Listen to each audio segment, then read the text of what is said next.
Dados do panorama da violência letal e sexual contra crianças e adolescentes no Brasil, compilados pelo Unicef, reúnem informações com registros de ocorrências das polícias e de autoridades de segurança pública das 27 unidades da federação.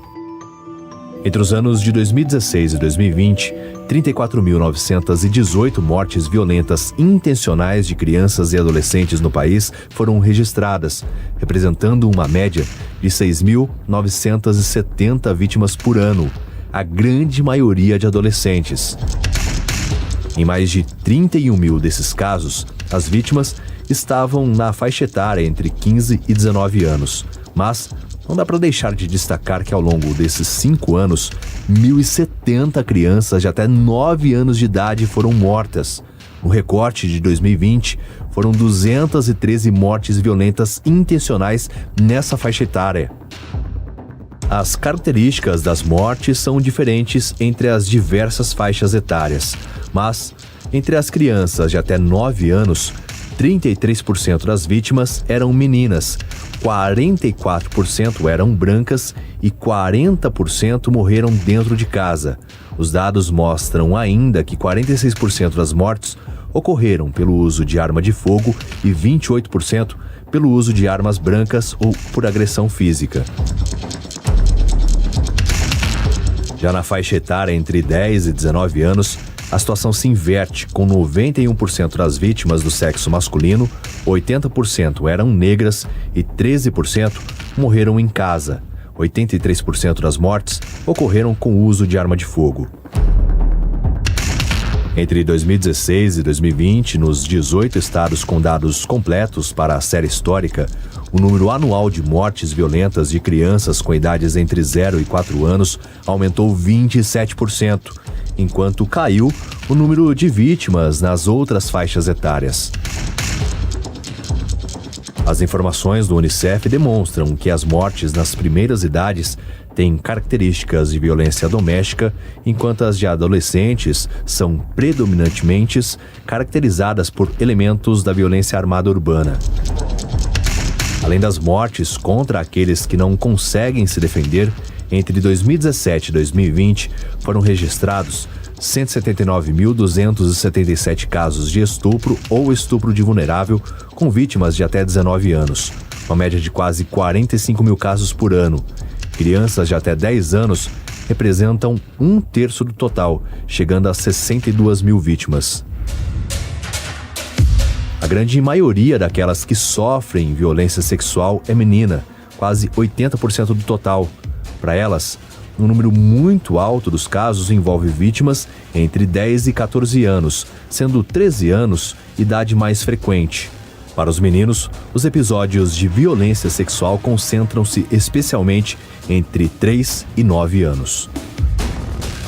Nos casos em que as vítimas são adolescentes de 15 anos ou mais, as meninas representaram mais de 90%.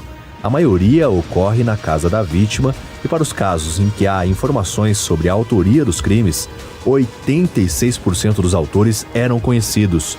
Em 2020, ano marcado pela pandemia de Covid-19, houve uma pequena queda no número de registros de violência sexual. Analisando mês a mês, se observa que, em relação aos padrões históricos, a queda se deve basicamente ao baixo número de registros entre março e maio de 2020, justamente o período em que as medidas de isolamento social estavam mais fortes no Brasil. E só quem tem alguém próximo ou já viveu essa realidade de violência contra crianças sabe a dor e os sentimentos de impotência e revolta. Paz, amor, esperança, ternura são alguns dos sentimentos despertados ao ver o sorriso de uma criança. É quase inevitável alguém que tenha filho ou filha não ter a sensação de que você vive naquela outra pessoa. É como se fosse uma extensão do próprio corpo. Essas são sensações fáceis de entender. Incompreensível é quando os próprios genitores não têm os sentimentos dessa forma e são capazes até mesmo de provocar a morte da sua criação. Que uma pessoa qualquer tenha a capacidade disso, já é muito difícil você imaginar. Quando você pensa que é alguém da família, é pior ainda. quando de fato ele recebe um diagnóstico correto, preciso e técnico de doença mental e delinquiu por ser doente mental, normalmente você não tem cura. Você tem controle dos sinais e sintomas clínicos da psicopatologia, mas não tem cura e normalmente a periculosidade só cessa, se cessar, depois de muitos e muitos anos. Agora, você me pergunta, eu estou deprimida, eu tomei um comprimidinho, melhorei. Na verdade, isso não é doença mental. São problemas que você tem e alguém te receitou, a maioria das vezes, de forma errada, um antidepressivo. Porque você está com um problema. Por que você teve esse problema? Você teve porque você brigou com o namorado, porque fizeram bullying, porque você está sem dinheiro para pagar suas contas. Obviamente você não pode estar contente. Agora, é então uma depressão reativa. Uma depressão que vem de fora e que te deixa deprimido. Você vai tomar remédio para isso? Claro que não. Quem te der remédio para isso é um péssimo médico. Por quê? Porque isso seria uma camisa de força química. Você não resolveu o seu problema com o namorado, com o bullying, com a falta de dinheiro e tomou uma camisa de força química. Essa depressão exógena, ela não precisa de remédio. Aquela que precisa de remédio é uma que vem da noite do nada. É uma doença mental rara, de baixa frequência de ocorrência. Esta sim, a endógena, que vem da noite do nada, que não tem um motivo para a pessoa deprimir. Então essa precisa de remédio. Então essa também tem controle, mas também não tem cura. Quando nós, psiquiatras forenses, juntamente com psicólogos jurídicos e assistentes sociais judiciários, fazemos avaliações de pessoas que agrediram psicologicamente, fisicamente, moralmente e sexualmente menores, em primeiro lugar, nós avaliamos a existência ou não de doenças mentais, como por exemplo, esquizofrenia, transtorno afetivo bipolar, dependências químicas e outros transtornos impulsivos. Quando, na maioria das vezes, nós confirmamos que as pessoas agressoras não possuem absolutamente nenhum adoecimento psíquico e que fizeram isso por motivos culturais, por uma sensação de superioridade em função da idade e especialmente nas relações pais e mães, padrastos e madrastas contra menores, por entenderem que o processo educativo erroneamente ocorreria e teria resultado por motivos educacionais, o que é absolutamente fora de época, errado e altamente condenável. Quando se confirma a existência de adoecimentos mentais ou dependências químicas, verifica-se se, em função desta perturbação, desse adoecimento, dessa alteração psíquica, se aquelas pessoas tinham condições de se conter diante da agressividade. Porque se tinham essa condição e não o fizeram, precisarão ser apenadas, penalizadas. E caso não tenham essa compreensão do que fizeram, essas pessoas terão um especial tratamento jurídico para que recebam suporte e não necessariamente punição. Portanto, passa-se nas cabeças das pessoas agressoras contra crianças e adolescentes, se não apresentam adoecimento mental, muito mais por motivos culturais, intenções educativas e especialmente por inadequações ao tempo que estamos vivendo. E quando apresentam adoecimentos mentais, estes podem ser causados por perturbações diversas doentias que merecem tratamento. A psiquiatria forense tem um trabalho voltado à compreensão profunda do estado mental da pessoa, seja para fins de avaliação da competência legal, do risco que ela oferece, além de determinação de sanidade mental ou testemunho diante de um júri. A psiquiatria forense é a aplicação dos conhecimentos psiquiátricos às causas judiciárias, que, por exemplo, tanto faz se é criminal ou civil. Mas vamos para o criminal. Uma pessoa comete um delito, não é? E há uma suspeita que ele não é normal mentalmente. Porque o delito é estranho, qualquer coisa assim. Há uma suspeita. O juiz, o promotor e o advogado, eles não são especialistas em psiquiatria, nessa parte mental. Então eles chamam um psiquiatra forense de fórum, que vai ver o que aconteceu com aquele indivíduo, vai examinar e vai articular aquele achado médico com o achado jurídico. Embora o perito em psiquiatria forense, ele seja um auxiliar da justiça. Então ele leva para o juiz, promotor e para o advogado subsídios para que os juízes julguem, os advogados e promotores discutam. Então ele não interfere diretamente. Claro que se ele dá um parecer fundamentado, dizendo que aquele indivíduo é portador de periculosidade, precisa ficar fora da sociedade, porque apresenta periculosidade social, normalmente são esses pareceres, esses laudos são acatados. A psiquiatria forense é uma subespecialidade médica da psiquiatria que, nas atividades médicas, buscam fazer esclarecimentos de questões cognitivas, ou seja, memória, atenção, concentração, capacidade de interpretação, mais funções comportamentais, como, por exemplo, passividade, agressividade, mais elementos do humor e do afeto, por exemplo, alegria, tristeza, irritabilidade, em correlação com comportamentos que aconteceram desfavoravelmente ou em atentado contra as leis. Ou seja, na psiquiatria forense se utilizam avaliações, técnicas, metodologias que esclarecem para as autoridades se um determinado comportamento tem ou não relação com algum adoecimento. Porque, entendo esta relação, o réu ou acusado precisa prioritariamente receber suporte, tratamento, apoio, até para prevenir que novos comportamentos, por exemplo, agressivos, aconteçam.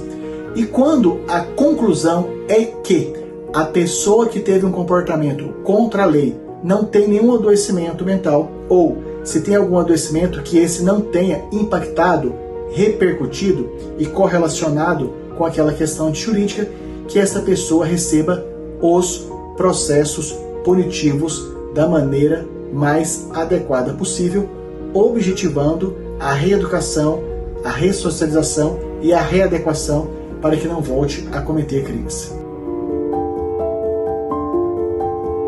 Dificuldade de sentir empatia, ou remorso, manipulação e mentiras são algumas das características das pessoas capazes de cometer crimes contra as crianças.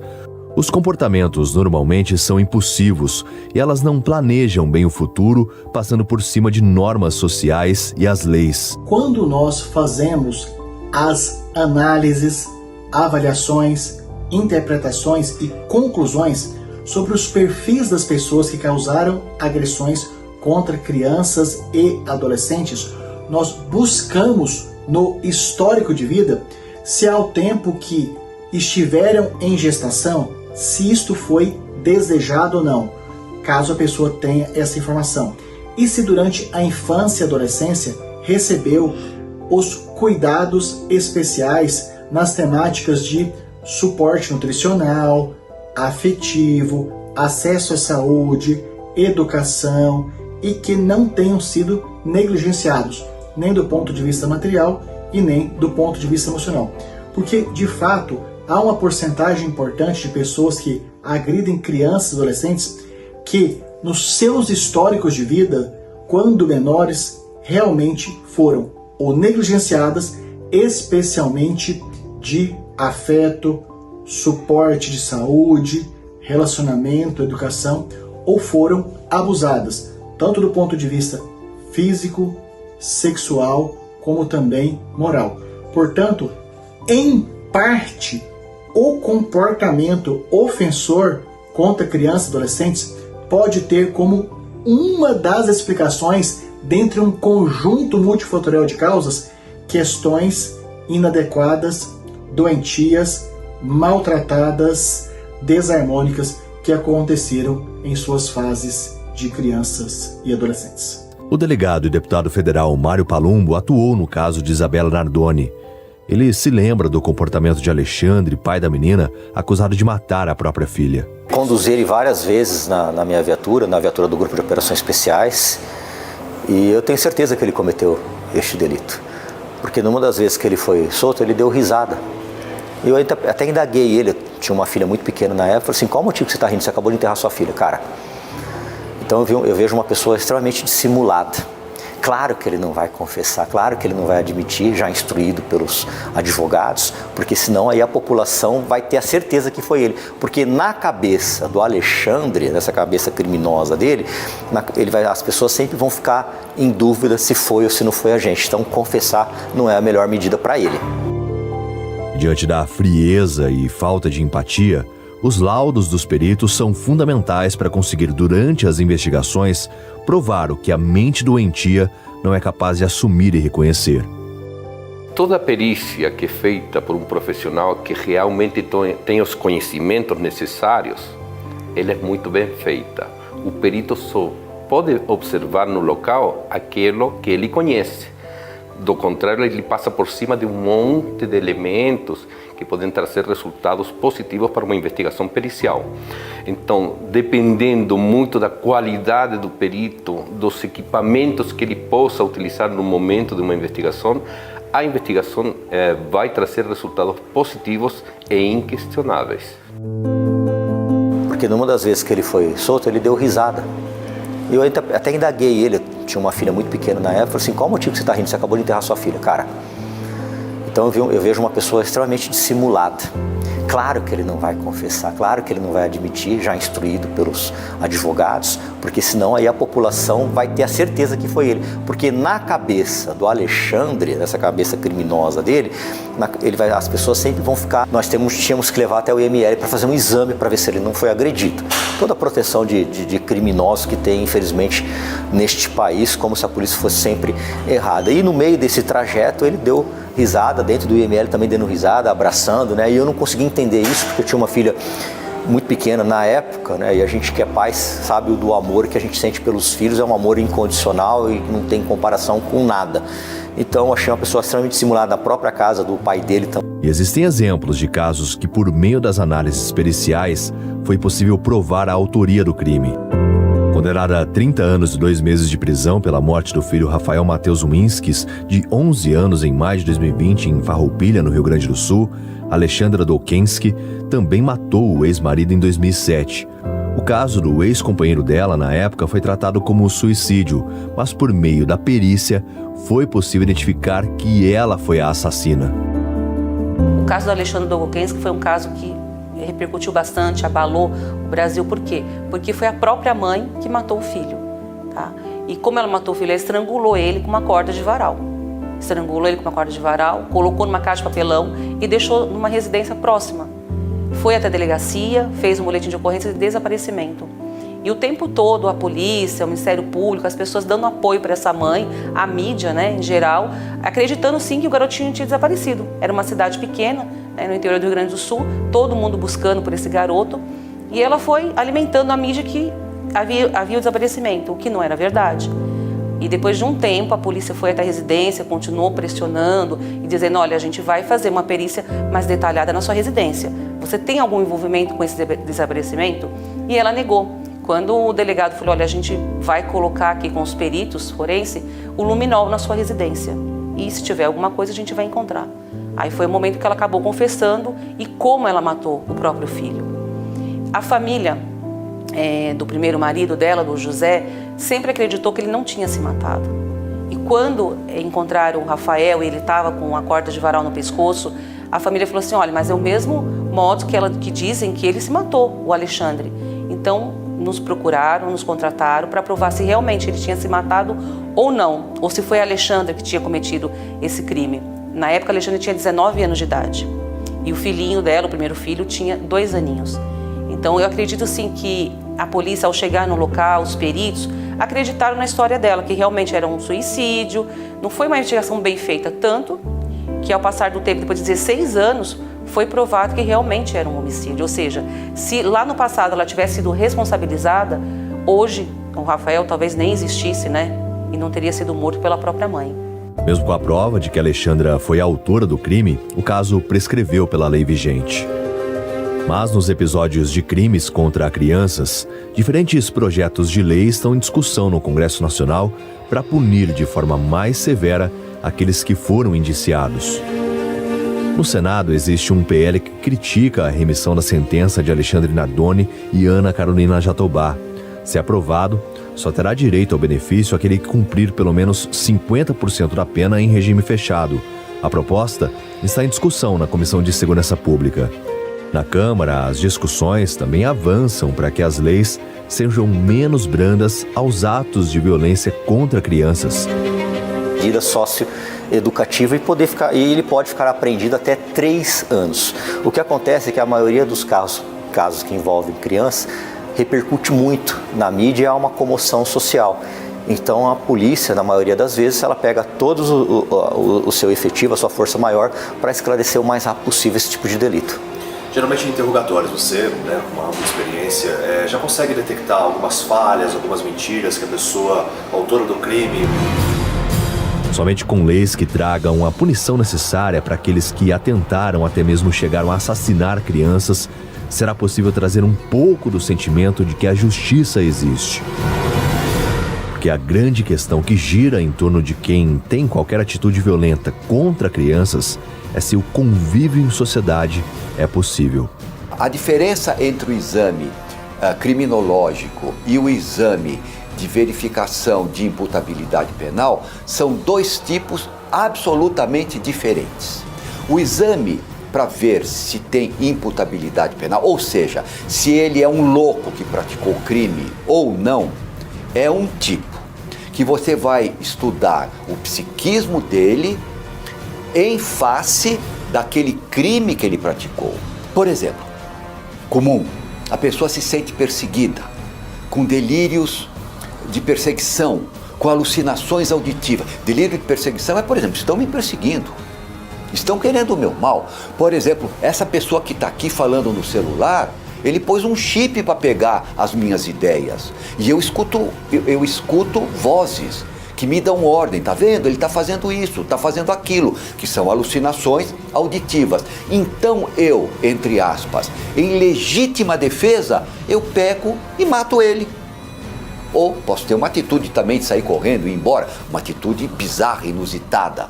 Então, quando a gente examina esses indivíduos, a gente vê o que ele tem psiquiatricamente, psicopatologicamente, e vê se ele praticou aquele crime por ser doente ou se não tem nada a ver.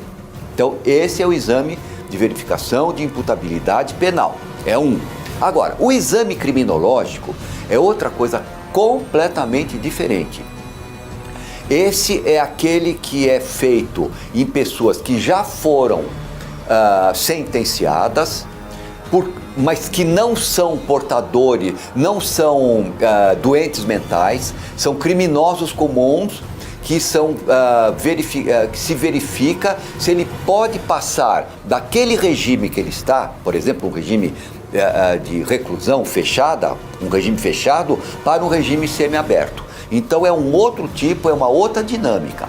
Agora, tem um outro também, se você me permite, quando você chega à conclusão que o indivíduo cometeu o crime por ser doente mental, obviamente que ele não vai para presídio comum, porque ele não é um criminoso comum.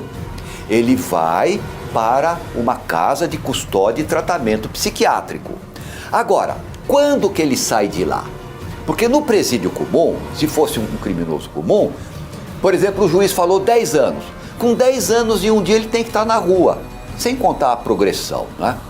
Agora, em uma casa de custódia e tratamento psiquiátrico, quando termina aquele período inicial, ele vai para a rua, esse doente mental que praticou o crime? Não, não vai.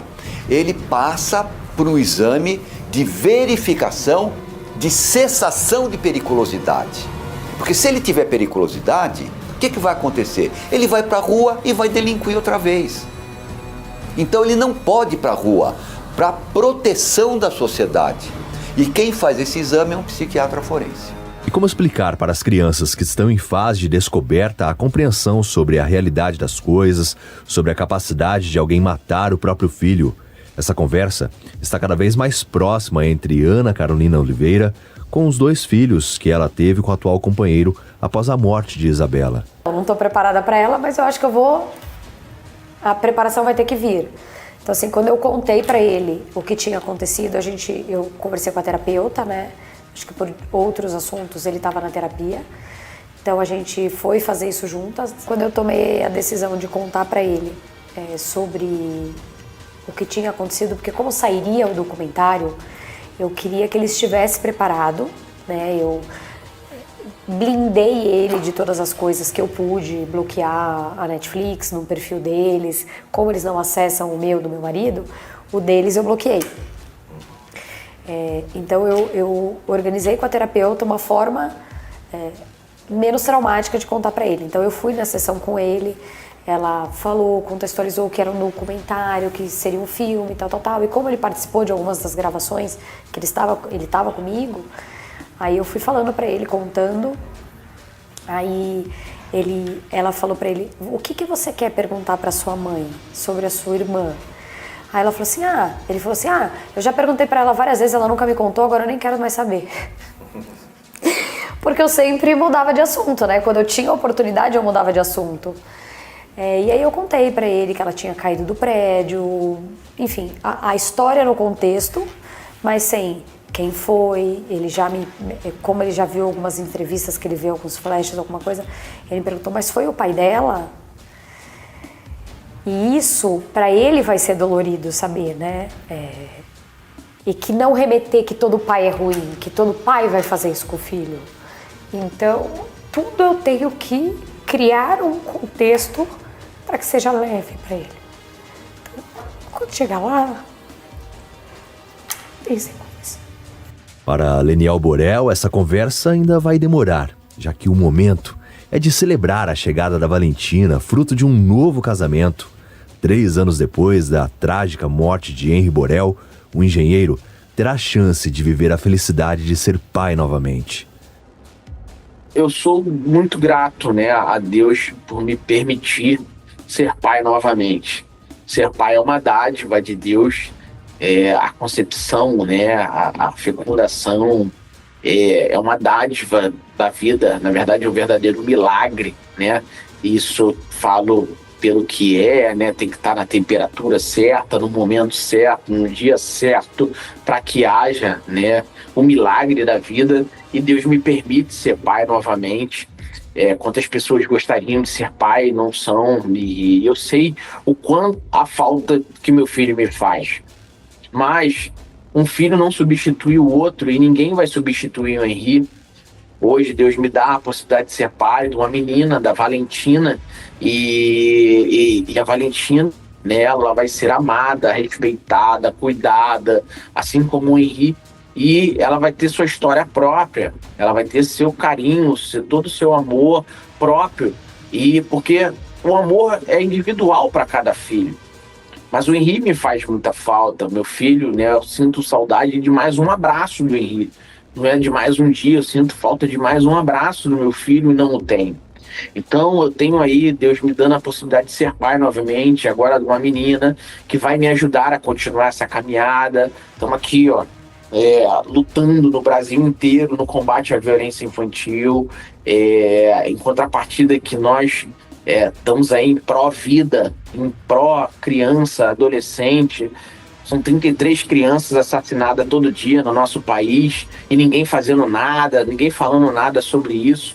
Então, eu espero que a Valentina me ajude a continuar o legado do irmão dela, a memória do irmão, a honra do irmão, e que ela tenha sua história própria, ela tenha sua história de vida linda e ela vai ser amada, respeitada e educada para fazer a diferença e nos ajudar como família em memória do Henri.